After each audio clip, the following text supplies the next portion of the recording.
পশ্চিমবঙ্গের বিরলতম দৃষ্টান্ত, বিরলতম জিনিসটা আপনারা প্রতি বছর ওয়াজ শুনতে তেতুলিয়ায় আসেন না, বরং ফাইজিয়াব হওয়ার জন্য।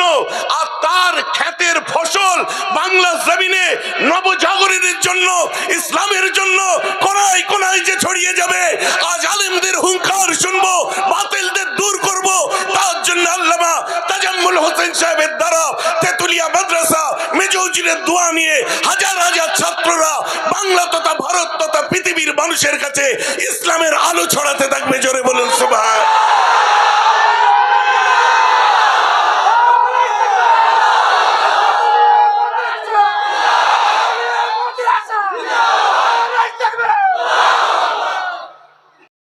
আমার ঘর এবং মেম্বারের মধ্যে যে জায়গা যেখানে রাসূলের কবর, ওটাকে তোমরা দুনিয়া বলো না, আমি মুস্তাফা বলে দিচ্ছি, আমি রাসূল বলছি, ওটা দুনিয়ার বুকে আল্লাহর এক টুকরো জান্নাত। তাই আমি যুবকদের বলি, একবার জান্নাতে ঢুকে তো আসি কমসে কম। আল্লাহকে বলতে পারবো, আল্লাহ জাহান্নাম থেকে তুলে জান্নাতে দেবেন এটা শুনেছি, কিন্তু জান্নাত থেকে জাহান্নামে দেবেন এটা আমরা পড়িনি। তাই আমাদের প্রত্যেকের আরজে তামান্না কি হয় যে একবার রিয়াজুল জান্নাতে যে হাজিরা দেবো, নামাজ পড়বো। তাই এখানে শায়ের বলছে যে রাসূল বলেছেন মদিনায় জান্নাত আছে, তো আছে। সকলে তাসদিক দিন, বলুন বেশক। রাসূল বলেছেন আছে তো আছে, ওখানে আর কোনো খবর নেই। তো মদিনায় জান্নাত আছে, জান্নাতে কিন্তু মদিনা নেই। তাই শায়ের বলছে যে মানলাম জান্নাত অনেক সুন্দর, কিন্তু মদিনা ছেড়ে যেতে ইচ্ছা করে না, কারণ জান্নাতে সব আছে, মদিনা নেই। কিন্তু মদিনায় রাসূলুল্লাহ বলছে আল্লাহ জান্নাত আছে, বলুন সুবহানাল্লাহ। এগুলোর মহব্বতের ব্যাপার। আপনার तमाम ইবাদত, সব ইবাদতের জান হচ্ছে হুব্বে রাসূল। তার মহব্বত যদি দিলের মধ্যে না থাকে, তাকে যদি ঠিকমতো চিনতে না পারি, আমি যতই ইবাদত বান্দেগি করি সব বালির বাঁধ হবে। এগুলো চেনার জন্য, জানার জন্য একটা পদ্ধতি আমার রাসূল যেটা আমাদের সামনে রেখে গেছেন, সেই পদ্ধতিটা সারা পৃথিবীর 85% ছিল, বর্তমানে 97% মুসলমান ওই একই পদ্ধতি মেনে চলে।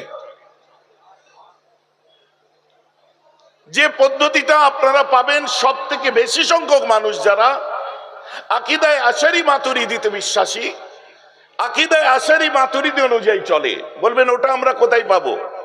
এই আকীদায়ে আশারী মাতুরিদীকেই পূর্ব ভারতের জমিনে সিলসিলায়ে ফুরফুরা শরীফ বলা হয়। বৈশাখ আল্লামা তার কিতাবের মধ্যে লিখছেন আমরা আকীদাগতভাবে আশারী মাতুরিদী। মেজৌজুর মুফতি আজম আকীদাগতভাবে আমরা কি, তিনি লিখছেন আমরা আকীদাগতভাবে আকীদায়ে আশারী মাতুরিদী, যেটাকে পূর্ব ভারতে ফুরফুরা সিলসিলা বলা হয়, যার মধ্যে দিয়ে তাকরিরি, তাহরিরি, তালিমি, খানকাহি বিভিন্ন কাজ হয়। এটাও সুন্নতে নবাবী। কারণ একটা মানুষকে ইসলামকে চিনতে গেলে, দ্বীনকে বুঝতে গেলে, আমল করতে গেলে তাদের প্রয়োজন হচ্ছে একটা ইনস্টিটিউটের মধ্যে যাওয়া, তাদের শিক্ষা। মুকদ্দমাতুল ওয়াজিবে ওয়াজিবাতুন, এই শিক্ষা অর্জন করার জন্য যেখানে যাবেন ওখানে যাওয়াটা আপনার জন্য ওয়াজিব হয়ে যাচ্ছে। কারণ কোরআন বলছে কাদ আফলাহা মান যাক্কাহা। হ্যাঁ, ভেঙে গেছে আলেমদের চাপে। সুবহানাল্লাহ বলেন। আরে হবে না, 38 জন মুহাদ্দিস বার হচ্ছে, তার চাপে স্টেজ নিচ্ছে।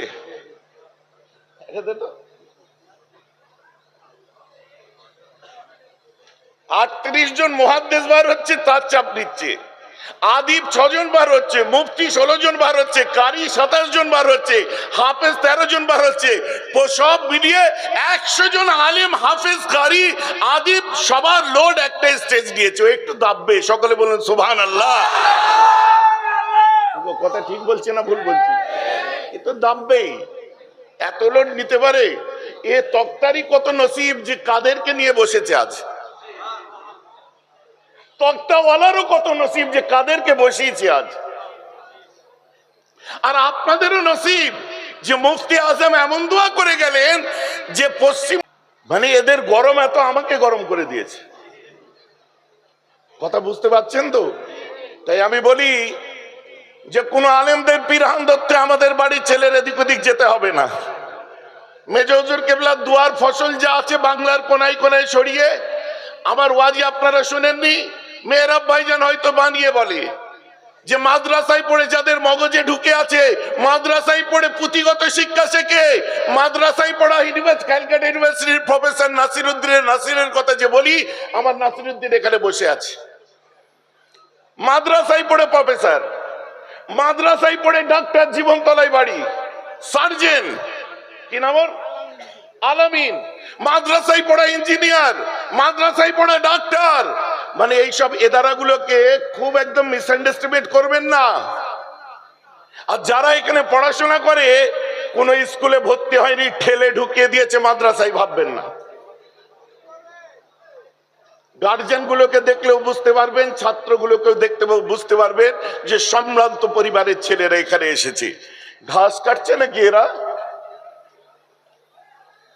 আনুবাদা মিন সামিত কানা শহীদ বদরা ওয়া হুয়া আহাদুন নুকাবা লাইলাতুল আকাবা আন্না রাসূলুল্লাহ সাল্লাল্লাহু তাআলা আলাইহি ওয়া সাল্লাম قال وحوله إصابة من أصحابه بايعوني على أن لا تشركوا بالله شيئا ولا تسرقوا ولا تزنوا ولا تقتلوا أولادكم ولا تأتوا ببهتان تفترونه بين أيديكم وأرجلكم ولا تعصوا في معروف أو كما قال عليه الصلاة والسلام رواه البخاري। বুখারী শরীফ খুলুন, আন্তর্জাতিক নাম্বার, টাটকা মুহাদ্দিসরা আছেন, আন্তর্জাতিক নাম্বার 18, অধ্যায় কিতাবুল ঈমান, কিতাবুল ঈমান প্রথম খণ্ড, আন্তর্জাতিক নাম্বার 18। আমার সঙ্গে আসাদুল্লাহ সাহেব বসে আছেন, মুফতি আসাদুল্লাহ ফুফরাবি, বিভিন্ন ইউনিভার্সিটিতে পড়ান, বিভিন্ন জায়গায় প্রতিনিধিত্ব করেন, যার মূল সাবজেক্ট হাদিস ছিল, তারপর ফিকহ ছিল। আমাদের মধ্যে তিনি এসেছেন, আমার পাশেই বসে আছেন, মস্ত বড় মুহাদ্দিস। বাকি মুহাদ্দিসিনরা তো আরো সব আছেন টাটকা মুহাদ্দিস, এবং আমাদের মাদ্রাসার কুররা থেকে, মুহাদ্দিসিন থেকে, উদাবা থেকে, নুকাবা সব আছে, আল্লাহর আলহামদুলিল্লাহ। জিজ্ঞাসা করুন, বুখারী শরীফ আন্তর্জাতিক নাম্বার 18, এখানে কি বলছে? হযরতে উবাদা বিন সামিত কে ছিলেন? বদরের যুদ্ধের একজন শহীদ ছিলেন। ওয়া আহাদুন নুকাবা লাইলাতুল আকাবা, আকাবার রাত্রের একজন নকিব ছিলেন।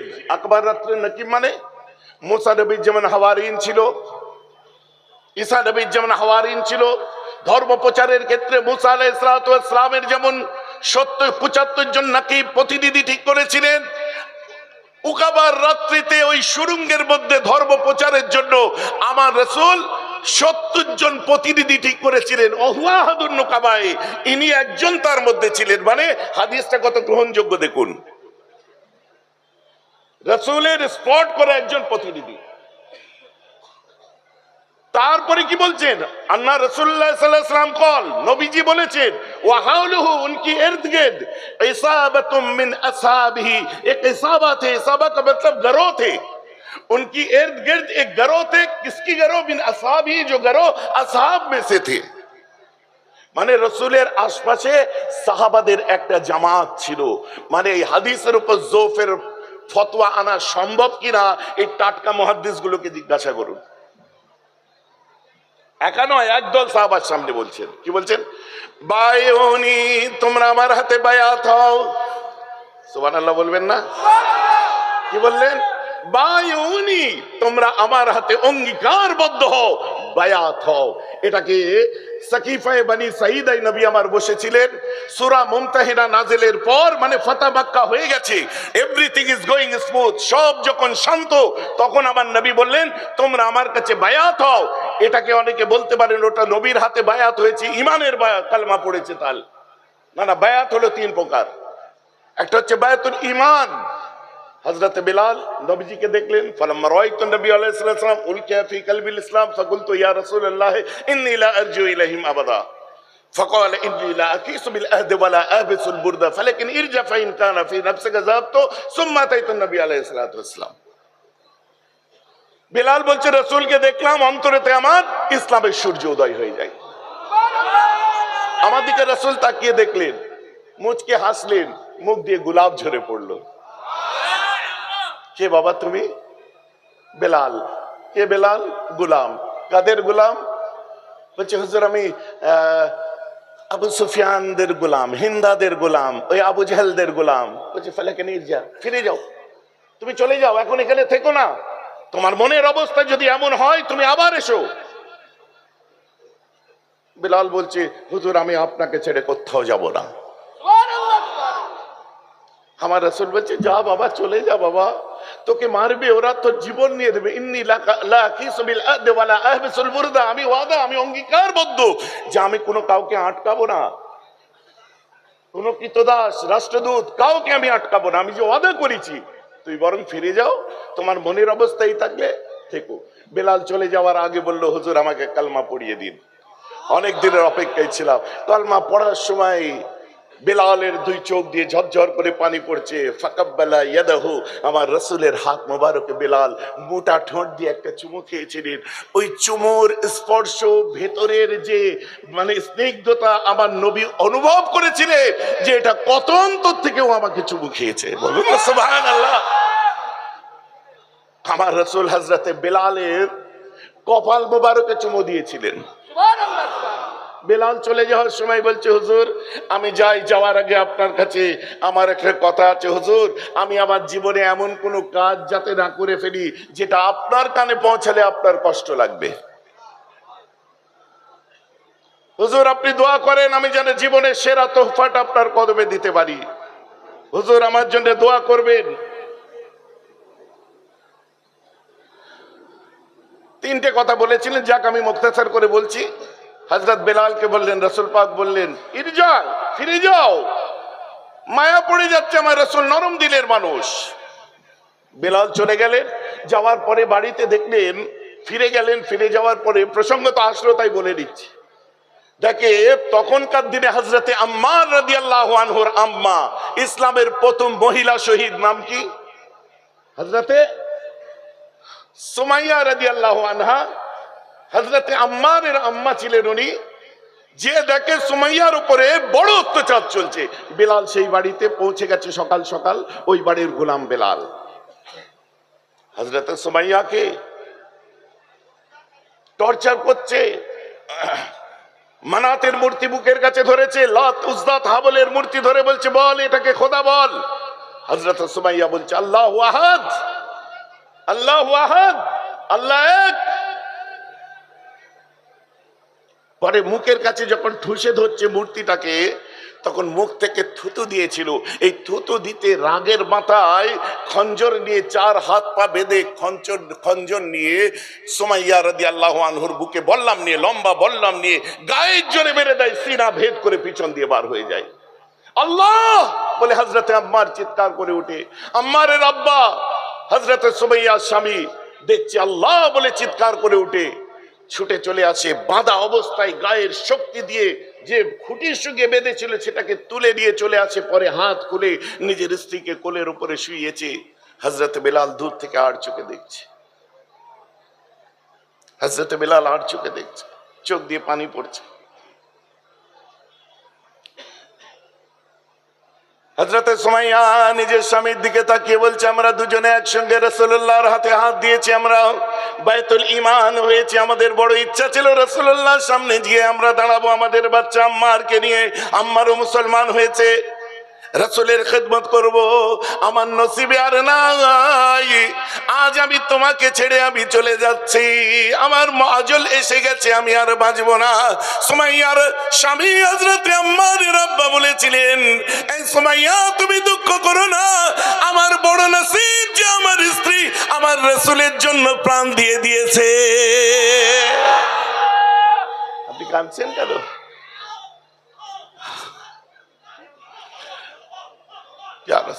দরুদ শরীফ পড়েন, আল্লাহুম্মা সাল্লি আলা সাইয়্যিদিনা।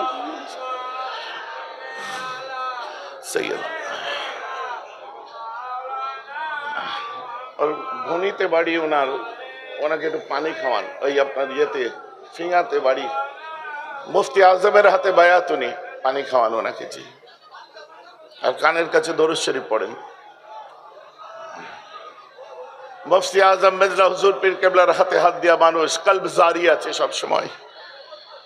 আমি এই বক্তব্য দেওয়ার আগে ওর মুখের দিকে আমি দেখছিলাম, ওর ফিঙাতে বাড়ি। আমার মুসলমান খেয়াল করে শুনে রেখে দিন, হযরত সুমাইয়া রাদিয়াল্লাহু আনহু ওই সময় স্বামীকে বলেছিলেন, মন খারাপ করবেন না, আমি কাল কিয়ামতের দিনে রাসূলুল্লাহর উম্মত হিসেবে আমরা দুজনে দাঁড়াবো, আপনি মন খারাপ করবেন না। ছেলেকে ডেকে বলছে, এই আম্মার, আব্বার খেদমত করবে, আব্বার পাশে দাঁড়াবে, আব্বার কাছে থাকবে, আব্বার সঙ্গে রাসূলুল্লাহ দরবারেতে আম্মার তুমি যাবে।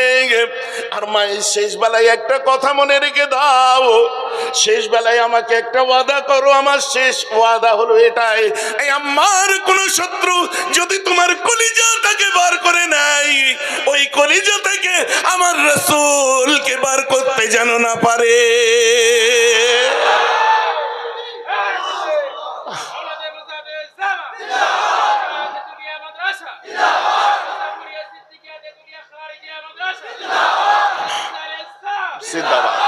আম্মার, আম্মার তোমার কলিজা বার করে নিলেও কলিজা থেকে যেন আবার রাসূলকে না বার করতে পারে।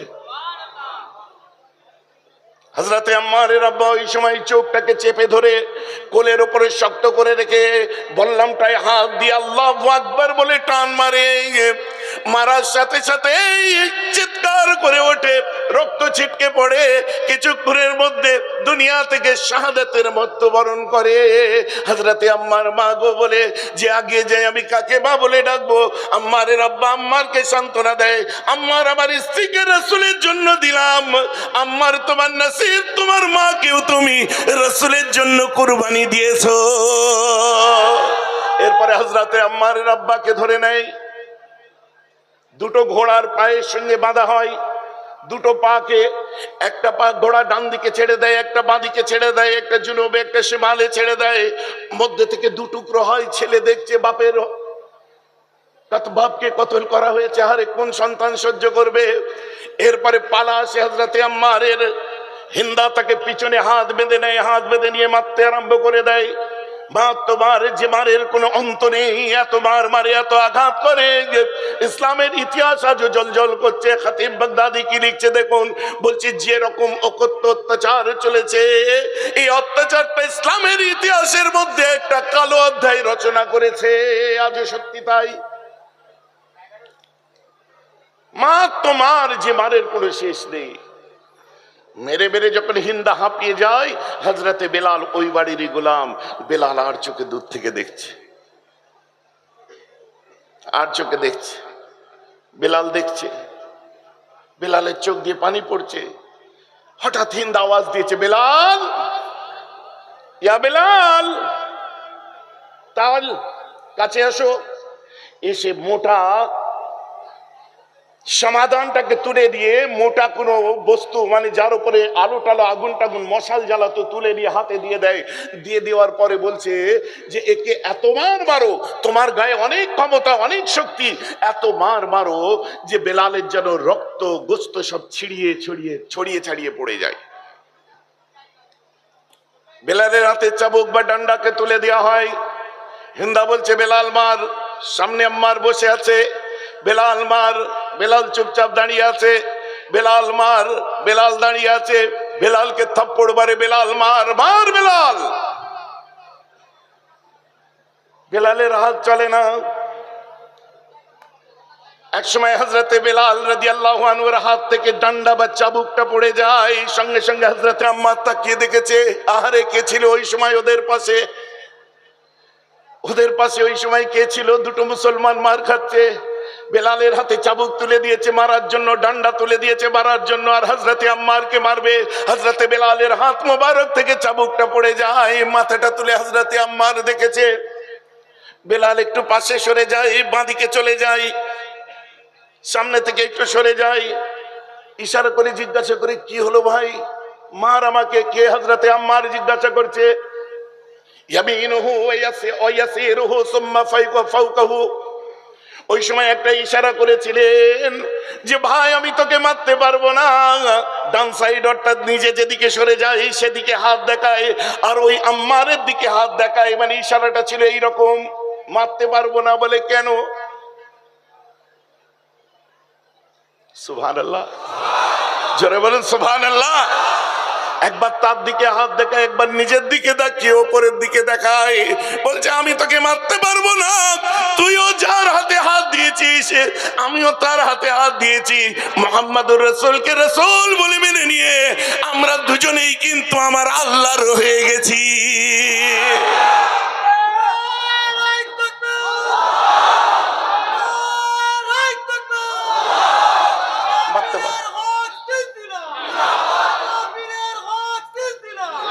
মারতে পারবো না আমি তোকে।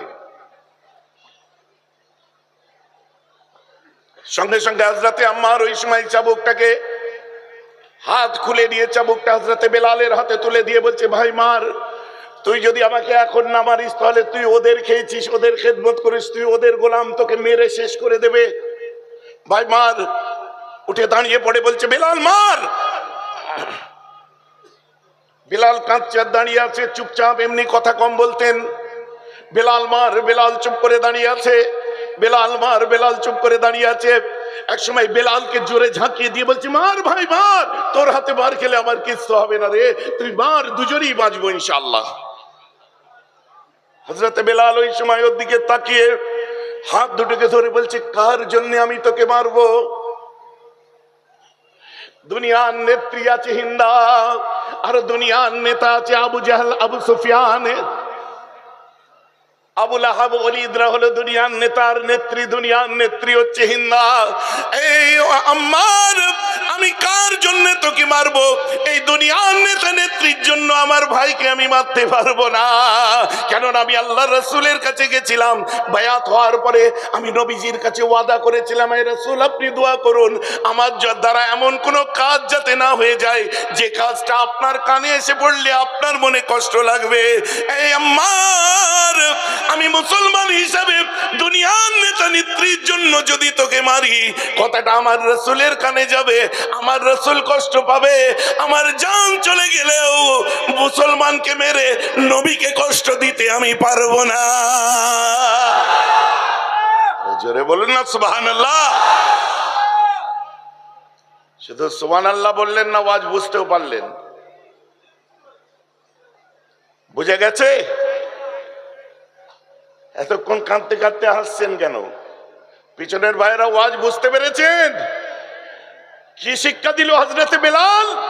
যে দুনিয়ার নেত্রী হিন্দা আর দুনিয়ার নেতা আবু জেহেল, আবু সুফিয়ানদের জন্য আমার মুসলমান ভাইকে মেরে আমি নবীকে কষ্ট দিতে পারবো না।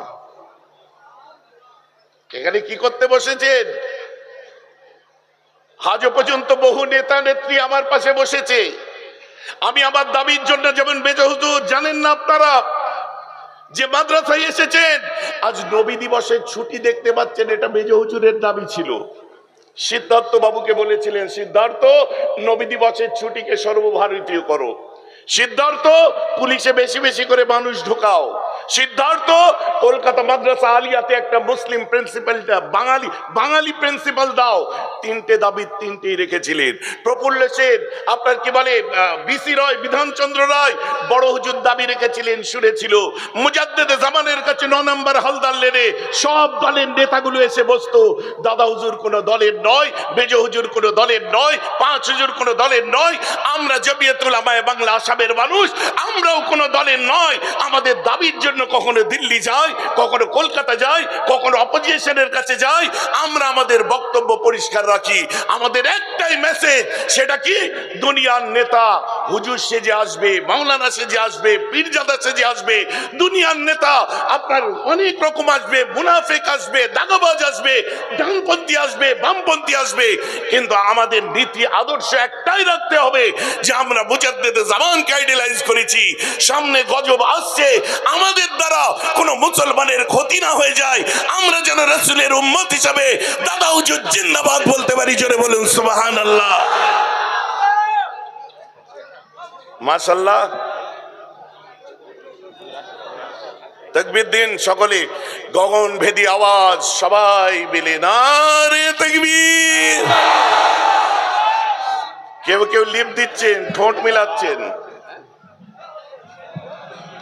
কেউ কেউ ঠোঁট মিলাচ্ছেন।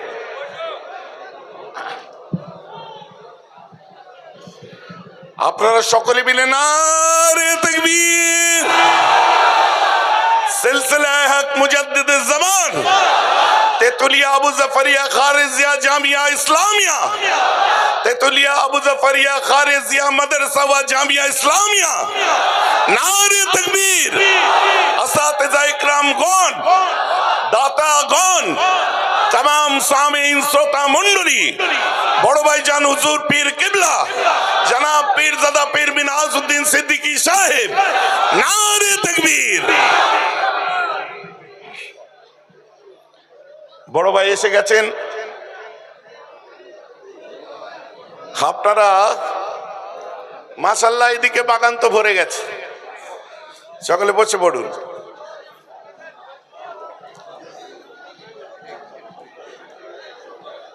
তো আজকের দিনে আপনারা এখানে যে এসেছেন, আপনারা কেউ কিন্তু ওয়াজ শুনতে আসেননি। ছোট ভাই আগে বলে দিয়েছে, শুনেছেন নিসবতের ব্যাপার। ওয়াজ সারা জীবন আপনাদের গ্রামে গ্রামে আমাদের শুনেছেন যে এখানে এসে বসে দোয়াই যে কি হয় তার ফসলটা আপনারা নিজের চোখে এখানে দেখতে পাচ্ছেন। ইটকে ইট আল্লাহ সোনা করে দিয়েছেন, সাধারণ বাড়িতে বাড়িতে মুহাদ্দিস মুফাসসির করে দিয়েছেন। চেহারা মাশাআল্লাহ দেখুন, সব মুত্তাকিরা বসে আছেন। আমি গতবারে একটা কথা বলেছিলাম যে এই মজলিসে আপনারা যখন আসবেন পরিপাটি হয়ে ঈদের দিনের মতো সাজুগুজু করে আসবেন।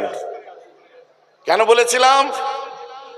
এটা হাদিস পাক আছে, আমি হাদিস অনুযায়ী বলছি যে কি মাজালিসুস সুফিয়া, সুফিদের মজলিস, মাজালিসুল আম্বিয়া ওয়া আউলিয়া, মাজালিসুল উলামা, মাজালিসুল মুহাদ্দিসিন ওয়াল মুফাসসিরিন ওয়াল ফুকাহা, যারা এখানে আছে তাদের সামনে আমরা যখন নিজেদেরকে রিপ্রেজেন্ট করব, উত্তম সাজে আসব, এটাই হচ্ছে সুন্নতে নবাবী। সাহাবারাও তাই করতেন। আব্দুল্লাহ ইবনে মাসউদের দরবারে যারা আসতেন, হযরতে আব্দুল্লাহ ইবনে আব্বাসের দরবারে আসতেন, তারা সব উত্তম পোশাকে সুন্দর সাজুগুজু করে পরিপাটি হয়ে আসতো। অতএব যেখানে যান, এখানে যখন আসবেন খুশি করে সুন্দর পোশাক পরে ঈদের দিনের মতো